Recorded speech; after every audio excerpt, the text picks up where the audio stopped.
Election Day is November 5th, and we're sitting down with Norwalk's candidates for Common Council and Board of Education, and we're asking them for their qualifications, their opinions, and their visions for Norwalk. In the 4 years since I've been on the board, my first couple of months, we were confronted with a pretty significant budget impasse.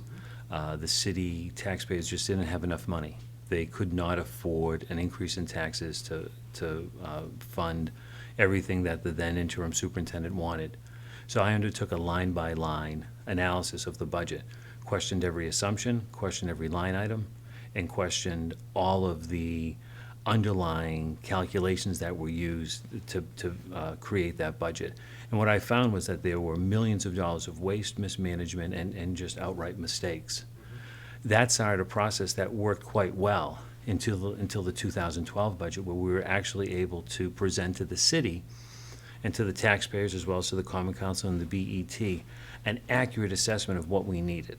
We didn't have to resort to scare tactics to explain what would happen if our funding level was reduced from what we wanted. The work I'm most proud of, though, is really the policy work. I've been chairperson of the policy committee since my first day on the board. And when there was a real scandal involving two teachers, one substitute, one art teacher, who had been having truly improper, illegal contact with students, I wanted to find out why, when principals were making these recommendations to the central office, and the recommendation was, we need help investigating the conduct of these people, nothing was being done. I sensed that there was a real breakdown in our ability to safeguard our students, particularly to identify child abuse and child neglect. So I undertook a very comprehensive reevaluation of our abuse and neglect reporting policy, made everyone who works for the district a mandated reporter, whether you're a custodian, cafeteria worker. Teachers are already mandated reporters, but most central office employees at the time were not mandated reporters. And that change helped, I think, avoid some greater woes that we would have had. You know, as you know, we recently fired a tenured teacher who was having an impermissible relationship based upon our findings with the student.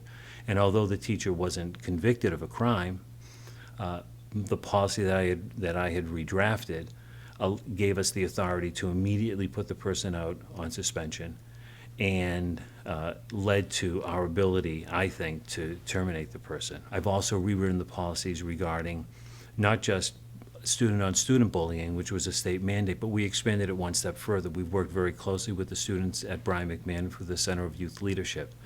And what we did working with the students was craft a policy that identified adult-on-adult bullying, because that sends a bad message to students. You know, we're all one learning community in these schools, and if they see teachers bullying other teachers, that sends a bad message to them.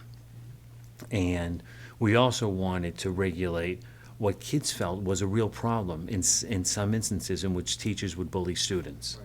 Right. We had the support of the students. We even had the support of the teachers and the teachers union on that. When you ran in 2009, you were on the Republican ticket? Is that Yes, correct? I was. Okay. So now you're on a different Yes. ticket this year. Tell me a little bit about your party, why you're running on this line, and just kind of tell us a little about that decision. Well, in 2012, we were trying to debate a budget that had to include some pretty drastic cuts. There had been a number of mistakes made in the 2011 budget, not the least of which were line items that we had properly appropriated were misallocated in the final budget document that was transmitted to the city. We never see that document. That should be an administrative function. And as a result, going into 2012, we had to make some very serious cuts and very deep cuts.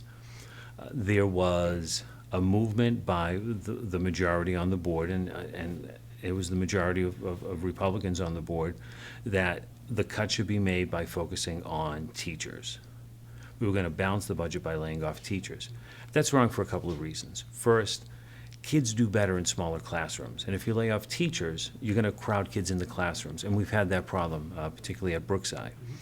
The other concern I had was that there were areas of savings that we needed to look at, areas that we had addressed over the past couple of years through my line-by-line analysis that were completely being overlooked. And I felt that we needed to come up with what I called my kids' first alternative budget. There was no leadership by the central office in the budget process. We started with what should have been a process that originates with the superintendent as the chief executive officer of the school district and also the chief educational officer. And the cuts that were coming out of the then superintendent's office were just bad for kids, they were bad for education. And I got a lot of pushback from Republican leadership that I was daring to come up with an alternative budget plan, a budget plan that was revenue neutral. So it wasn't going to cost the taxpayers anymore, but it was going to help kids more.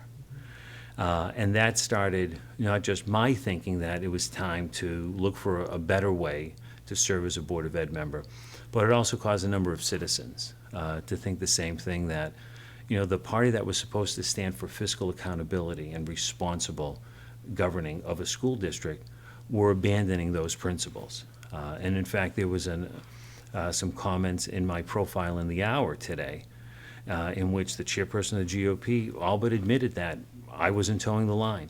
I wasn't supporting the superintendent who they felt should be supported. And my concerns in supporting that prior administration had nothing to do with the person individually. She was a great person. We had lots of wonderful talks in her office about our kids, our families, our upbringings. But her first 6 months on the job, she had given 3 different employees improper raises without approval of the board. She had given 2 promotions on an interim basis to staff members without any approval, even though these were management positions that under city charter and under our policy needed to be approved by the board. That documentation was never received by the board. There was no notice. And the raises that were given were cutting into what should have been a cash reserve in that budget year. We also had a number of concerns that in the 2011 budget and the 2012 budget, when the superintendent's office is recommending cuts, in my role as chairperson of the Finance Committee at the time, I asked on behalf of every citizen in Norwalk, every taxpayer in Norwalk, well, show us, what's the impact of these cuts? What's the plan when you lose an intervention aide in a school? Who will take over those duties? If you're gonna cut assistant principals, who fills in for those services that the assistant principal provides? And if you're gonna crowd kids in classrooms, what's the plan for reaching that middling student who might get lost in the shuffle? There were no plans, there were no impact statements, there was no mechanism to allow the board to evaluate that, and yet there was this blind adherence to, if this is what the superintendent wants, you have to support her. I couldn't stand for that. The people I'm friendly with had the same sense, and as a result, starting in 2012, there was talk among a number of us that maybe we needed to chart a third course. Not to change the way the city governments run, but rather to change the direction of the Board of Education. That's why the Norwalk Community Values Party line was formed. It was formed with the very express intent of running not an entire slate of candidates, but 2 candidates, maybe 3 at the absolute maximum, and to then bring that message to each voter. And that's why Andres Roman and I are going door to door. We send out newsletters. We have a newsletter list of about 500 citizens, and we're doing campaigning the way it's supposed to be done. We need to refocus our attention on how do we improve education for every child. And one way that we can definitely do that is the superintendent, as the chief educational officer and chief operating officer for the school district, our top executive, he needs to be directly involved in the negotiation of all staff contracts.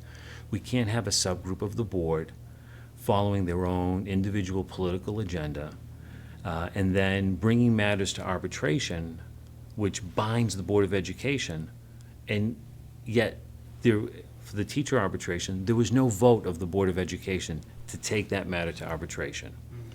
And although I couldn't participate in that because my wife's a teacher, if I had been able to make a suggestion, I would have suggested, well, let's look at longer school days and a longer school year, because a lot of the research I've looked at suggests that those 2 things can help improve education. Our budget process, we learned this past year, working with then interim superintendent Tony Dodona, and I started the process with him because I had been chairperson of the Finance Committee at the time.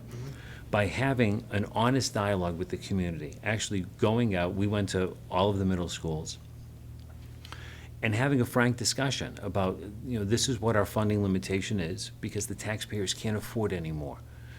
And what are the things that you think are lacking in your school? What are the things that are working well? And then trying to build a budget based upon that input.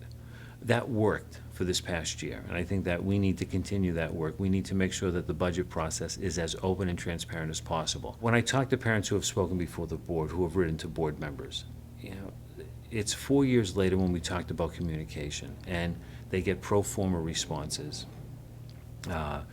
Some parents have gone and attacked when they've spoken. Insulting comments have been made in some of the blogs when folks write in comments. I don't think that's right. I've personally seen some of my board members bully other board members, and that detracts from that healthy, honest debate that we need to have. There has to be a level of trust among members, and there has to be a level of trust that we can have an open and honest debate, cull from that debate the best possible information, and then make a decision whether it's to accept a recommendation of the superintendent or to tweak that recommendation and work with him. But unless we have that cooperative nature among all of the parties, that type of work, I think, gets shortchanged.